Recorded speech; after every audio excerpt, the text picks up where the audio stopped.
मराठा समाजाला आरक्षण मिळावं यासाठी मनोज जरांगे पाटील यांचं उपोषण सुरू आहे। आरक्षण ह्या एकाच मागणीसाठी गावागावातून लाखो मराठा बांधव जरांगे यांच्या एका शब्दावर मुंबईत दाखल झाले। त्यामुळे सरकारची सध्या चांगलीच तारंबळ उडाली, कारण मुंबईत लाखो मराठा बांधवांनी चक्का जाम केलेला दिसत आहे। असेच वादळ 2018 मध्ये पेटलं होतं। तेव्हा राज्यभरात मराठा समाजाच्या आमदारांनी आरक्षणासाठी आपल्या पदाचा राजीनामा देण्याचं सत्र सुरू केलं होतं।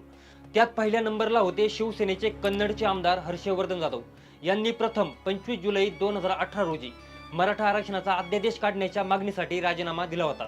राजीनामा देणारे ते पहिले महाराष्ट्रातील आमदार ठरले होते। याच काळात मराठा समाज राज्यभर आंदोलन करत होता। या आंदोलनाला पाठिंबा देत हर्षवर्धन जाधव यांनी सरकारने मराठा आरक्षणाचा अध्यादेश न काढल्यास आपण राजीनामा देणार असं जाहीर केलं होतं। याच शब्दाला जागत हर्षवर्धन जाधव यांनी विधानसभा अध्यक्षाकडे आपला राजीनामा पाठवला होता। याच काळात मराठा आरक्षण मागणीसाठी काकासाहेब शिंदे या तरुणानं बलिदान दिलं होतं। पण तुमच्या मते त्या काळात कोणत्या आमदारांनी आपल्या आमदारकीचा राजीनामा दिला होता हे कमेंट मध्ये नक्की सांगा।